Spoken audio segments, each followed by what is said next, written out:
Bendiciones para todos, donde quiera que se encuentren. Que el Señor les bendiga en esta maravillosa hora. Yo por aquí con ganas de hacer esta enseñanza con Dios y para ustedes. Para mí y para ustedes, porque también he aprendido de esto. Espero que todos se encuentren muy bien. Que mi Abba les bendiga grandemente y les escuche cada uno de su clamor. Padre bendito, precioso, maravilloso y eterno, en el nombre poderoso de Jesús, le doy muchas gracias por la bendición y la oportunidad de una vez más estar aquí, Señor, siendo un instrumento en tus manos para esta enseñanza maravillosa que me has dado. Gracias por enseñarme a mí y por darme la oportunidad de transmitir este mensaje, dando por gracia lo que por gracia he recibido. Te ruego sabiduría y entendimiento para saberlo expresar, que sean sus palabras en mi boca, que seas tú trayendo a memoria, Señor, la palabra, lo que quieras que diga, en el nombre de Jesús. Oro por sabiduría y entendimiento para quienes van a escuchar, para que entiendan, Señor, el mensaje que quieres dejar dicho a través de esta enseñanza. Dale favor y gracias, Señor, a esta enseñanza, para que a través de ella tu Espíritu Santo sea tocando esos corazones, transformándoles, trayendo respuesta, abriendo puertas, dándonos sabiduría y entendimiento para que podamos corregir, entender y vivir como tú quieres que lo hagamos. Cúbrenos con tu preciosa sangre y te entrego total control, Señor, de mi alma, mi cuerpo, mi espíritu, mi mente y mi corazón. Te pido que esta palabra haga el efecto que usted quiere que haga en quienes lo van a escuchar. Y usted sabe que la gloria, la honra y la alabanza siempre es para usted. En el nombre de Jesús, amén, amén y amén. La enseñanza que tengo la oportunidad de compartir con ustedes hoy, yo creo que me va a tocar hacer como 2 videos porque siempre está un poquito larguita. Entonces vamos a iniciar con la primera parte. La enseñanza se llama El enemigo de tu propósito. El enemigo de tu propósito. Toda la creación de Dios tiene un propósito. Los árboles, los ángeles, los animales, el ser humano, todo tiene un propósito. Dios nada hizo sin una función. Todo tiene un propósito. Inclusive dice que los malos para el día malo. Entonces, de acuerdo a lo que el Señor me ha mostrado, tengo aquí varios enemigos de nuestro propósito. Y voy a empezar leyendo la historia que se encuentra en Ezequiel 28, que habla de la profecía contra el rey de Tiro. Y dice lo siguiente, leo la palabra en el nombre del Padre, del Hijo y del Espíritu Santo. Amén. La palabra del Señor vino a mí y me dijo: Hijo de hombre, adviértele al rey de Tiro que así dice el Señor y Dios. Tu corazón se llenó de arrogancia y dijiste: yo soy un Dios. Me encuentro en el corazón de los mares, sentado en el trono de un Dios. Pero tú eres un simple mortal, no un Dios, aunque crees ser tan sabio como un Dios. ¿Acaso eres más sabio que Daniel? ¿Acaso conoces todos los secretos? Con tu sabiduría y tu inteligencia has acumulado muchas riquezas. Y en tus cofres has amontonado oro y plata. Eres muy hábil para el comercio, por eso te has hecho muy rico. Con tus grandes riquezas tu corazón se llenó de arrogancia. Por eso dice el Señor y Dios: ya que pretendes ser tan sabio como un Dios, haré que vengan extranjeros contra ti. Los más feroces de las naciones desenvainarán la espada contra tu hermosura y sabiduría, y profanarán tu esplendor. Te hundirán en la fosa y sufrirás una muerte violenta en el corazón de los mares. Aún así, en presencia de tus verdugos, ¿te atreverás a decir: yo soy un Dios? Pues en manos de tus asesinos no serás un Dios, sino un simple mortal. Sufrirás a manos de extranjeros la muerte de los incircuncisos, porque yo lo he dicho, afirma el Señor y Dios. La palabra del Señor vino a mí y me dijo: hijo de hombre, entona un lamento al rey de Tiro y adviértele que así dice el Señor y Dios. Eras un modelo de perfección, lleno de sabiduría y hermosura perfecta. Estabas en Edén, en el jardín de Dios, adornado con toda clase de piedras preciosas: rubí, crisólito, jade, topacio, ónice, jaspe, zafiro, turquesa y esmeralda. Tus ollas en encajes estaban cubiertos de oro, especialmente preparados para ti el día en que fuiste creado. Fuiste ungido querubín protector, porque yo así lo dispuse.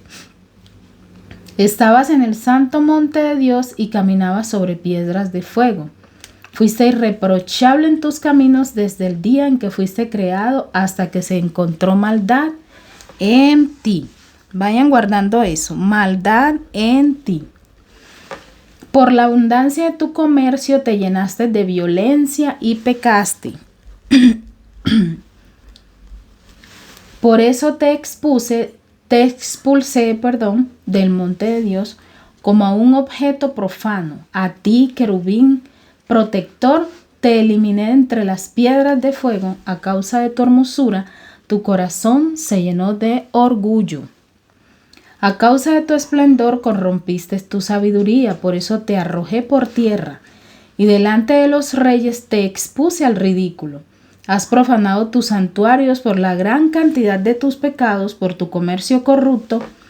Por eso hice salir de ti un fuego que te devorará. A la vista de todos los que te admiran, te eché por tierra y te reduje a cenizas. Al verte, han quedado espantadas todas las naciones que te conocen y has llegado a un final terrible y ya no volverás a existir. Mire que todo lo que Dios está hablando aquí, aparentemente se le está hablando a un rey, pero realmente la manifestación de este rey es un espíritu o una entidad que se está manifestando a través de él, y más abajo vemos que Dios lo llama querubín grande y protector. ¿Y a quién se le llama en la Biblia querubín grande y protector? No es sino que al enemigo de las almas, a Satanás. ¿Cierto?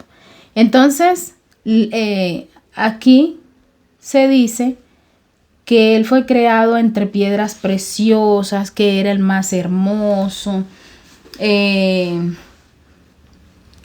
tenía, mejor dicho, tenía sabiduría, tenía inteligencia.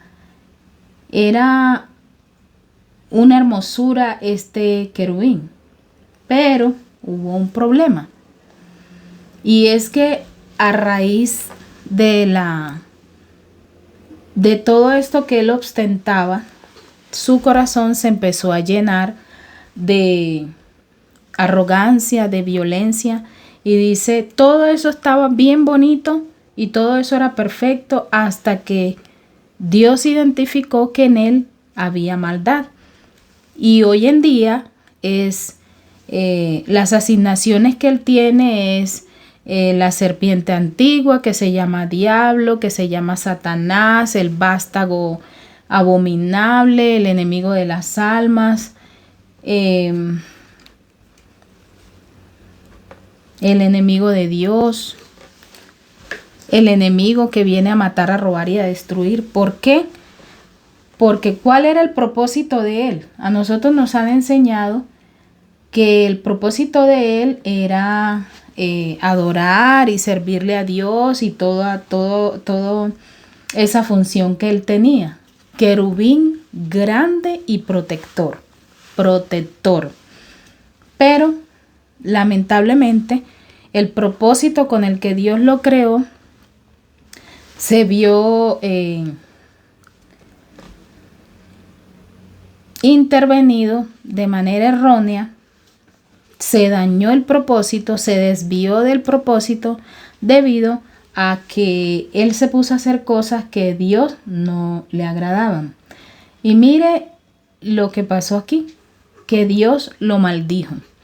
Entonces, una de las consecuencias del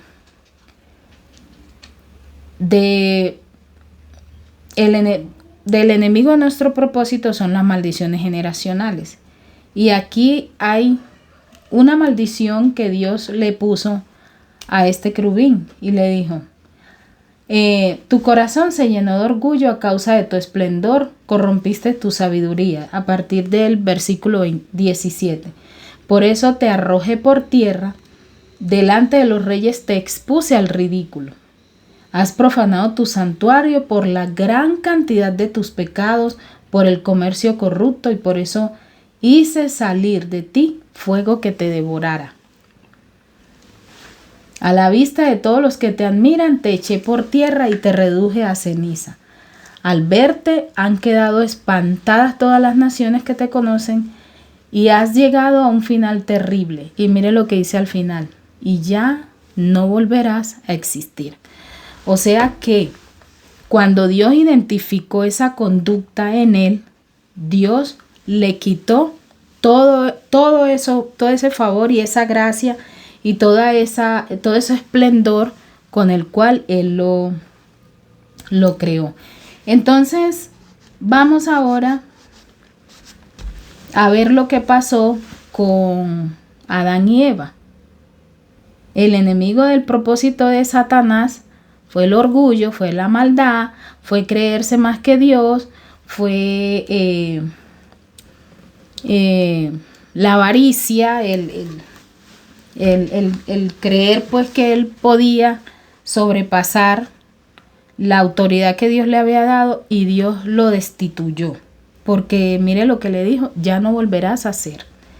Ahora vemos en Génesis del 1 al 24. Aquí hay mucha lectura que hacer. Entonces lo que yo voy a hacer es resumir. En Génesis 1, el 24 al 31, luego de que Dios creó todas las cosas, la luna, las estrellas, los árboles, los peces del mar, entonces él dijo que iba a crear al hombre y a la mujer. Y dijo: a imagen y semejanza nuestra lo vamos a crear. Cuando ya él hizo esta criatura, él le entregó una autoridad a Adán. Le dijo: tú vas a gobernar, vas a administrar la tierra, tú vas a ser el príncipe de esta tierra. Yo soy la que creo, y usted no tiene que estar pues como de acuerdo conmigo, ¿cierto? Pero si Jesús, la Biblia lo dice, que Jesús es el Rey de Reyes y Señor de Señores, Él es el Rey de Reyes.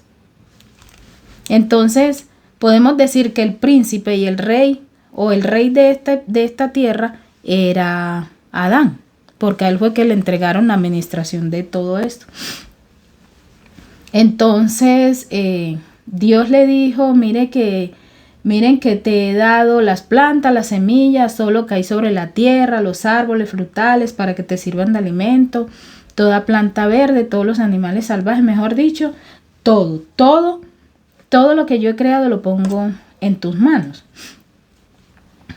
Hasta ahí todo está perfecto. Ya entendemos el propósito de Adán y de Eva: ser los reyes de esta tierra, ¿cierto? Pero resulta que en el Génesis 3 se presentó una situación. Y en el Génesis 3 vemos que la serpiente tiene una conversación con Eva.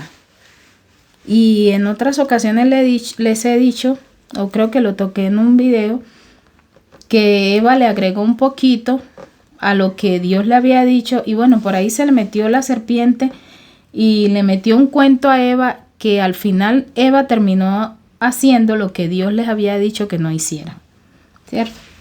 Entonces vemos cómo a raíz de esta situación Dios declara una maldición sobre Adán y Eva. Esta maldición se encuentra en Génesis 3 del 17 al 19 y dice Dios: dado que le hiciste caso a tu esposa, le dice Adán, y comiste del árbol que yo te ordené que no comieras, la tierra es maldita por tu culpa. Toda tu vida lucharás para poder vivir de ella. Te producirá espinos y cardos, aunque comerás de sus granos. Con el sudor de tu frente obtendrás el alimento para poder comer hasta que vuelvas a la tierra de la que fuiste formado, pues fuiste hecho del polvo y al polvo volverás. Entonces, ¿qué es lo que estamos identificando aquí?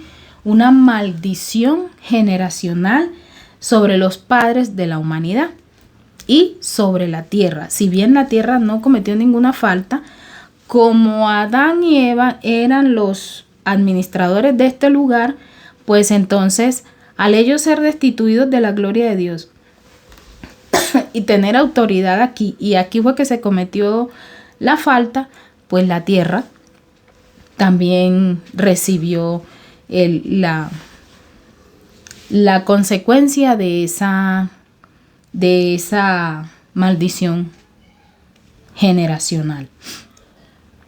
¿Por qué yo digo que ahí hay una maldición generacional? Porque acuérdense que nosotros, los descendientes de Adán, somos los que hemos vivido. Todas las generaciones después de Adán somos las que hemos vivido lo que se está diciendo ahí. Tienes que trabajar, comer el pan con el sudor de tu frente. La mujer va a parir con dolor. Ya sabe que tiene que prepararse porque la serpiente le va a pisar el calcañal y la mujer le va a pisar la cabeza. Y bueno, ese es el primer enemigo de nuestro propósito que yo identifiqué. En este caso, vemos que todo empezó ahí con ese asunto, con la serpiente en el jardín del Edén y los padres de la humanidad. Pero resulta que en los tiempos pasados yo me he dado cuenta que si bien la palabra de Dios se predicaba y habían cristianos, no podemos ignorar también que el enemigo ha ganado como ventaja. Y muchos de nuestros ancestros tuvieron más relación con el enemigo que con Dios. Entonces esos hogares donde los ancestros tuvieron este tipo de intimidad, de relación con este otro, con el querubín rebelde, y se mezclaron con él, hicieron pactos con él, hay legalidades en el mundo espiritual que lo favorecen a él. Entonces los descendientes que han salido de esos hogares donde Satanás se ha entronizado, vienen sufriendo persecución, ¿sí? Por esas maldiciones generacionales de esos padres que algunos pactaron a sus hijos, los presentaron a distintos santos, los ofrecieron, algunos a cambio de dinero, santiguaron a los hijos, que eso por ejemplo en mi pueblo es muy normal. Cuando un niño era pequeño, que lo presentaban allá donde un señor que empezaba a hacerle un montón de cruces y rezaba algo ahí moviendo los labios y nunca se escuchaba qué era. Ya hoy día que yo soy cristiana sé que esas cosas no eran de bendición. Entonces con esas imposiciones y con esas oraciones muchos de nosotros fuimos atados, ¿sí? Por causa de la ignorancia de nuestros padres o de la idolatría de nuestros padres. Entonces esos espíritus vienen reclamando a estas personas, o nos vienen reclamando, porque yo también nos venían reclamando. En mi caso ya en el nombre de Jesús ya Jesús tiene toda la legalidad de mi alma, mi cuerpo, mi espíritu, mi mente, mi corazón y mis descendientes. Pero fue porque yo ya busqué de Dios y me aparté de todas esas cosas. Porque resulta que esas maldiciones generacionales, también muy fuerte, una manifestación de eso es la idolatría a María, a los santos, a prender velas, a hacer misas, una cantidad de cosas.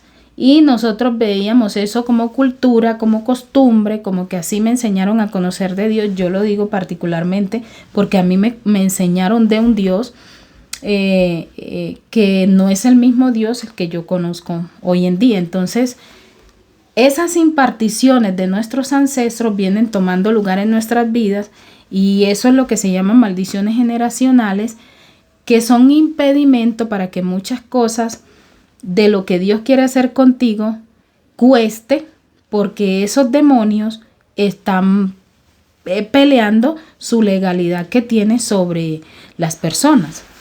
Por ejemplo, yo una vez, cuando yo me convertí al cristianismo, yo fui a un encuentro en mi iglesia y resulta que en ese encuentro, esa noche muchos de nosotros no pudimos dormir. Y mi experiencia particular fue, estábamos en una habitación, me acuerdo que habían 3 camarotes, yo fui a un encuentro de damas, habían 3 camarotes por pieza, pues en esa pieza, entonces habíamos 6 mujeres durmiendo de a 2 en cada camarote. Y yo me acuerdo que esa noche yo literalmente vi una mujer que entró y la puerta estaba cerrada, porque a todas nos asignaron fulanita, van a dormir aquí, Juanita, van a dormir acá. Y quedamos de hacer, pues en mi habitación habían 6 porque habían 3 camarotes, de a 2 cada una. Y yo literalmente vi a medianoche cómo una mujer entró por la puerta y la puerta estaba cerrada. Entró por la puerta con un balde de agua negra, se puso en la cama donde yo estaba, que era la parte de abajo, y cogió el balde de agua negra y me la echó encima. Y yo me desperté, yo asustada, y yo, ¿qué es esto? Y al otro día cuando nos despertamos, que empezamos a contar, a hablar con los líderes, pero resulta que fue que esa noche que nosotros llegamos, estuvimos en adoración y en alabanza como hasta la medianoche y de ahí nos fuimos a acostar. O sea que en esa alabanza y en esa adoración que hicimos esa noche que llegamos, se empezó a hacer una guerra espiritual por la liberación de nosotros. Pero claro, esos espíritus, ellos no, ay, sí, ya oraron y yo los voy a dejar quietos. No, Señor, ellos, la Biblia lo dice que el reino de los cielos sufre violencia. Entonces nosotros tenemos que pelear con la armadura de Cristo, con Cristo delante de nosotros para nosotros poder vencer. Entonces, al otro día, cuando ya nos levantamos, eso se escuchaba historia de toda clase. Yo vi eso, a mí me dijeron que la persona que me interpretó el sueño me dijo que era algo de una brujería, no sé qué, y otra persona vio un hombre vestido de blanco que entró y como que le tocó la frente. Vea, eso hubo de toda clase de historias en ese encuentro y hubo mucha liberación, porque yo venía sufriendo de una situación de una infección urinaria que ya llevaba 3 meses con eso y a mí no me encontraba nada de eso. Y en medio de una liberación allá en ese encuentro, una muchacha que estaba al lado mío me dijo, yo veo como un cerdo pequeño, como pegado en la parte baja de tu espalda, me dijo del lado que era, y él te está como chupando algo. Y yo entendí que era lo que me estaba pasando con mis riñones. Y me acuerdo que en esa oración de liberación que estaban haciendo, yo empecé a botar chispas por mi cuerpo, literal. Eso fue algo increíble. Y yo sentía como corrientazos y mi cuerpo empezó a botar chispas. Y me acuerdo que vinieron 2 de los líderes y me cogieron y empezaron a orar, a hacer guerra espiritual. Y yo no quería abrir los ojos porque yo veía como un mimo. Me acuerdo que tenía la cara blanca y él decía, yo lo veía y lo escuchaba que decía, tú eres mía, decía así. Y la líder me decía, abra los ojos y atienda, tome la autoridad que usted tiene. No, yo toda primípara ahí viendo eso, o sea, fue una cosa impresionante porque yo lo veía y yo lo escuchaba. Entonces, como yo no podía, ellos tomaron la autoridad y empezaron a orar y yo caí al piso, quedé toda tostada, el cuerpo mío botaba chispas. Eso fue una cosa impresionante que cuando ya yo volví de todo eso y yo preguntaba, Dios mío, y todo el mundo era, ¿qué fue lo que le pasó a ella? ¿Qué es eso? Nadie había visto una cosa semejante. Y yo literal veía mi cuerpo cómo salían chispas, como cuando usted coge 2 cables eléctricos y están pelados y usted le hace así salía de mi cuerpo eso. Yo nunca en mi vida había visto una cosa de esa y más nunca la he vuelto a experimentar. Pero entonces después, cuando ya pasó el tiempo de toda esa liberación, que nos fuimos a almorzar y a tener como un tiempo de descanso y todo, uno de los líderes jóvenes se me acercó. Es que yo me acuerdo que quedaron como impresionados con lo que pasó conmigo. Y entonces ellos empezaron como a hacer una retroalimentación, porque pues algunos éramos nuevos. Pues yo era la primera vez que iba, estaba recién convertida. Y me acuerdo que se me acercó un chico y empezó a explicarme. Y me dijo, lo que pasa es que parece que ancestralmente las matriarcas de la familia como que estaban en sus cosas y esos espíritus venían reclamándome a mí, reclamándome. Y bueno, él me empezó a explicar un montón de cosas, decir un poco de cosas y yo con que así era la cosa. Entonces mire que muchas veces las luchas que nosotros tenemos no son directamente porque nosotros hayamos abierto la puerta. Algunas de esas luchas es porque otros de nuestros ancestros, las abuelas, los papás, las bisabuelas, le han dado lugar a estos espíritus, ¿sí? Y ellos, como son eternos, no es como el cuerpo del ser humano, que el que muere es el cuerpo del ser humano, el alma no muere. El cuerpo humano es el que se muere, el alma ya sabe, si se murió con Cristo, nos vamos con Cristo. Y el que se murió mal, pues ya también sabemos para dónde se va. Igual esos espíritus, ellos no se mueren. Ellos lo máximo que uno puede hacer, y lo dijo Jesús cuando hubo la situación con los cerdos, es mandarlos a las profundidades del abismo y allá el Señor los ata y no los deja salir más.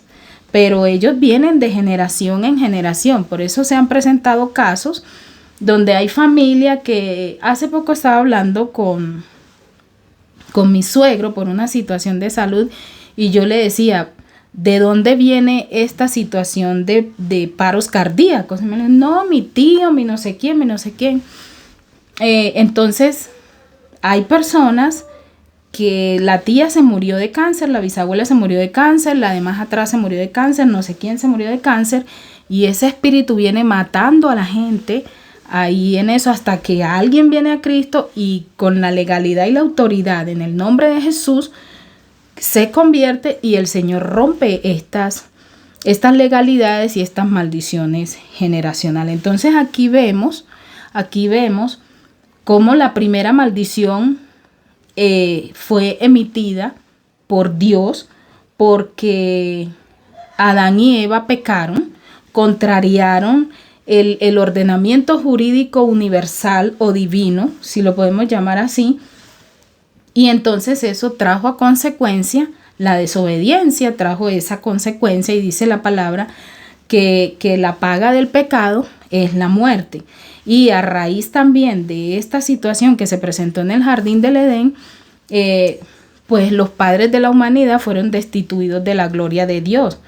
Por ende, los descendientes de ellos, que somos todos nosotros, los actuales generaciones pasadas, pues tenemos que pagar las consecuencias, como la tierra lo ha hecho. En fin, esto tiene mucha información para dar, pero ahí vemos una de las partes del enemigo de nuestro propósito, que Dios tiene muchas cosas para hacer con nosotros, porque aquí nadie vino a perder el tiempo. Aquí todo el mundo vino con un propósito, con una función, con algo que hacer. Pero tenemos ahí la situación y es que hay distintas cosas que se interponen y bloquean ese cumplimiento. Entonces tenemos que buscar de Dios para que Dios nos ayude a cumplir ese propósito. Entonces vemos que uno es la maldición, las maldiciones generacionales. Bueno, otro enemigo de nuestro propósito que logré identificar es la duda. La duda.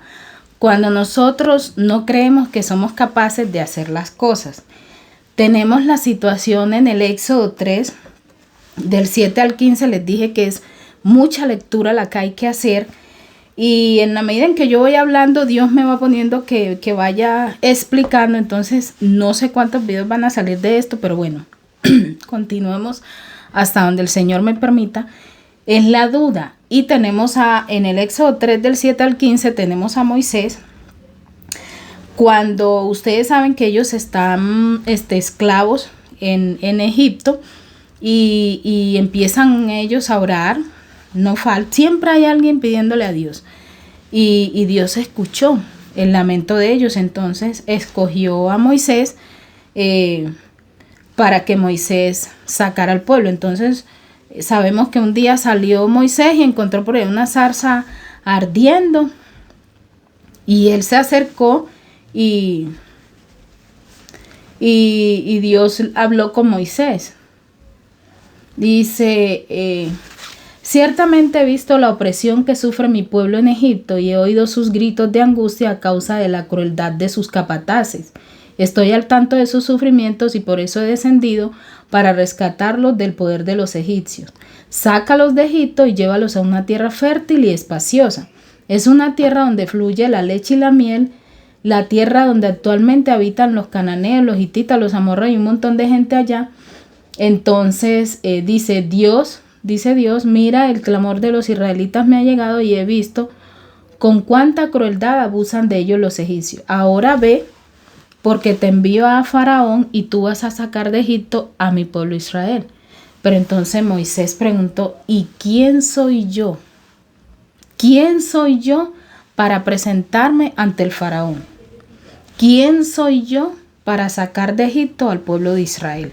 Entonces a veces la duda la duda se convierte como un obstáculo para que usted alcance el propósito que Dios tiene con usted. Lo mismo vemos en Jeremías 1, del 4 al 10, donde Dios también llama a Jeremías y le dice, mira, yo te conocí aún antes de haberte formado en el vientre de tu madre, y antes de que nacieras te aparté y te nombré como mi profeta a las naciones. Y entonces Jeremías respondió, oh mi Señor, yo no puedo hablar por ti, yo soy demasiado joven. Y Dios le dice, no digas que eres demasiado joven, porque tú vas a ir a donde yo te mande y dirás lo que yo te diga. No tengas miedo a la gente, yo voy a estar contigo y te voy a proteger. Entonces mire cómo vemos a Moisés, que es el libertador del pueblo que estaba esclavo, y a Jeremías, que es el profeta que Dios escogió para que hablara, ¿sí?, todo lo que Dios tenía para hablarle al pueblo de Israel. Entonces la duda fue en el momento como un obstáculo, ¿cierto?, para que ellos entendieran al principio el llamado y el propósito que Dios tenía con ellos. Para la gloria y la honra del Señor, ellos le creyeron a Dios y ellos fueron obedientes e hicieron lo que Dios les mandó a hacer. No así pasa con algunas personas que a veces se quedan sentados en su vida. Yo no soy capaz, yo no creo que yo pueda, yo no creo que esto venga de Dios, yo no sé hablar, como dijo Moisés, yo no puedo hacer esto, yo no puedo hablar, yo no sé hablar. Y Dios le dijo, no te preocupes, que si tú no sabes hablar, entonces yo te voy a poner a Aarón. Pero esto lo vamos a hacer y lo voy a hacer es contigo porque a ti fue que te escogí, en pocas palabras. Entonces, gracias a Dios que Jeremías y Moisés obedecieron y se dejaron guiar por Dios. Entonces, ahí vemos también cómo la duda también es un enemigo de nuestro propósito. Voy a tratar de, voy a mirar aquí rapidito a ver si me da tiempo de hacer el otro, que es la desobediencia. Aquí en la desobediencia podemos citar a Saúl, podemos citar a Sansón, que fueron dos. Y bueno, a Saúl, cuando el Señor lo manda que destruya a los filisteos, y que destruya todo lo que haya allá, ¿sí?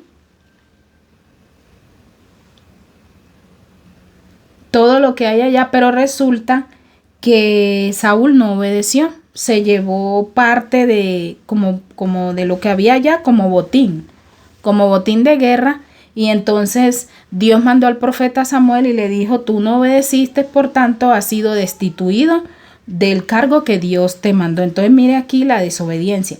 Luego vemos a Sansón, que Sansón también es un hijo de un milagro, donde sus padres no podían tener hijos, pero Dios lo mandó porque Sansón era un instrumento de castigo para los filisteos, era como un arma de Dios para proteger a Israel de los filisteos. Y cuando Gabriel se le aparece al papá de Sansón, le dice: no puede tomar, digamos, vino y no se le puede cortar el pelo. Y los papás le aconsejaban que no se metiera con esas mujeres de los filisteos, porque pues ellas no eran mujeres que tenían gracia delante de Dios. Ellos eran enemigos del pueblo de Israel. Y Sansón no fue hecho para que se fuera a enamorar con las filisteas, sino para ser un instrumento de juicio y de defensa del pueblo de Israel en contra de los filisteos. ¿Y qué hizo este caballero? Por allá fue y se enamoró con Dalila, hizo caso omiso a los consejos de sus padres y fue y se metió con Dalila, le reveló el secreto de su fuerza. ¿Y cómo terminó Sansón? Atado de pie y mano, esclavizado, sin ojos, como una burla, ¿sí? Por desobediente. Y luego vemos en Samuel 1, primera de Samuel, capítulo 2, versículo 22-25. Dios amado de mi corazón. Por ir corriendo aquí diciéndole esto, porque estos minutos van a toda. Estoy como... Pero es primera de Samuel, capítulo 2, versículos 22-25. Y la historia que encontramos aquí es de un sacerdote. Su nombre es Elí. Él es el sacerdote de ese templo y sus hijos iban y hacían cosas allá, se cogían las ofrendas.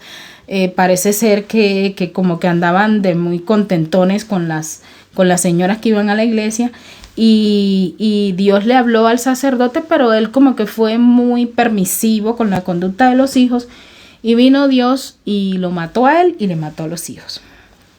Entonces, pero el propósito de Dios era que el sacerdote estuviera ahí y hiciera lo que Dios manda hacer a un sacerdote. Pero él, por desobedecer y no atender lo que Dios le mandó a decir, pues permitía que los hijos hicieran cosas desagradables ante el Señor y también obstaculizó su propósito. Eso pasa muchas veces. Hay personas con llamados muy grandes. Hay personas con bendiciones muy grandes, reconocimientos que Dios les da, pero cuando nosotros no hacemos lo que Dios nos dice, ahí está. Entonces, en este caso, la desobediencia perjudicó a Saúl, perjudicó a Sansón, perjudicó a Elí y a los hijos de Elí, y a muchos de nosotros también la desobediencia nos ha desviado del propósito que Dios tiene con nosotros. Bueno, hasta aquí yo voy a dejar este video porque ya esto se va a hacer muy largo. Voy a continuar. Creo que me va a tocar hacer 2 videos más. Pero bueno, por ahora ya voy a dejar hasta aquí. porque ya va a completar 40 minutos y está muy larga la exposición. Espero que ustedes estén entendiendo, estén atendiendo y estén aprendiendo en el nombre de Jesús. Padre de mi alma, le doy muchísimas gracias por esta palabra, por esta enseñanza, por la bendición que me das y la oportunidad, Señor, de servirte a través de esta cámara, de este celular. Gracias por la bendición, por la oportunidad, en el nombre poderoso de Jesús. Te pido que bendigas a las personas que están escuchando, que esta palabra, Señor, sea atesorada en nuestros corazones para que nosotros también aprendamos de la experiencia de los personajes bíblicos que estamos tomando de referencia en esta parte de esta enseñanza, para que sea propicio para nosotros también aprender y corregir. En el nombre poderoso de Jesús, le ruego y le pido que haga resplandecer la luz de su rostro sobre nosotros, que nos bendigas y nos guardes, que nos mires con ojos de piedad y de misericordia, que tú pongas en nosotros el querer como el hacer tu voluntad, que es buena, agradable y perfecta, para que podamos cumplir el propósito que tú tienes con nosotros. Permite que tu buen espíritu nos guíe por sendas de justicia y caminos de rectitud, para que glorifiquemos y honremos tu nombre con cada palabra, con cada pensamiento, con cada sentir, con cada emoción, en el nombre poderoso de Jesús. Y te ruego, Padre de mi alma, que nos des tu paz, esa paz de Dios que sobrepasa todo entendimiento, y guarda nuestra mente y guarda nuestro corazón. Como en este momento es de noche, que el Señor les bendiga y que tengan un maravilloso descanso. A Dios sea la gloria, la honra y la alabanza. En el nombre poderoso de Jesús. Amén. Por esta bendición. Que Dios les bendiga. Amén, amén y amén.